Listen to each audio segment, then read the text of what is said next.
To the west of Nairobi is Oletukat.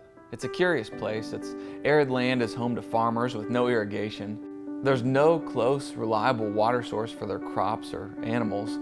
This is a thriving community of 10,000 with no running water in their homes, their schools, their hospitals, or their orphanages. The Maasai village of Oletukat has never had water. Water. You need it, I need it, we all need it. You and I walk to the closest faucet to get a drink of it, but imagine this. Imagine walking 1 mile every time that you needed water. Now double that. Now triple that. That's what the villagers of Oletukat do every time they need water. They walk 3 miles to the river and 3 miles back. It's disgraceful for men to do this over there, so consequently, the women are the ones making the 6-mile trek. And sometimes it's the children. Mashuku is one of the women who make this journey at least once a day to provide for her 8 children. In school, kids take turns leaving to get water for their class. The hospitals send their staff or perhaps their patients' family members to get water for surgery and meals. Parents, imagine this.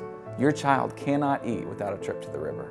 After years of praying and hoping, believing that God could step in at any time and provide, Project-Nasha and Nasha Ministries began to see God move. In 2014, the unbelievable was set in motion. The Lord united Nasha Ministries to the Hope Venture in Nebraska, a handful of donors in Kentucky, the elders of the Maasai tribe in Oletukat, and together they constructed a bold plan to supply the people of Oletukat with water via an underground pipeline. Kenyan experts and engineers were hired, a strategy and accountability plan was mapped out with the Legia, and the massive undertaking began.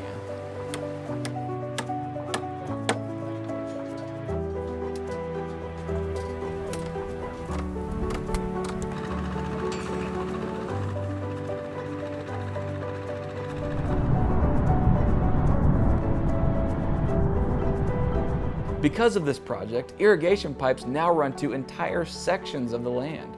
That's huge for this village. That means farmers don't have to depend on seasonal rains to water their crops. That means they can plant multiple times a year with reliable harvest. The result is twofold. The people and their families have food to eat and plenty left over to share and to sell. And the people were so grateful to God for providing water that they threw a celebration, and we got to be a part of it.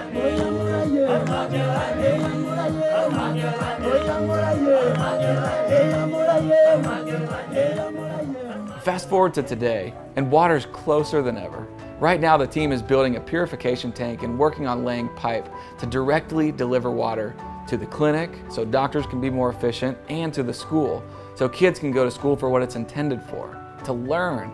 Families have enough water readily available to wash and drink, enabling them to be healthy, to study and work.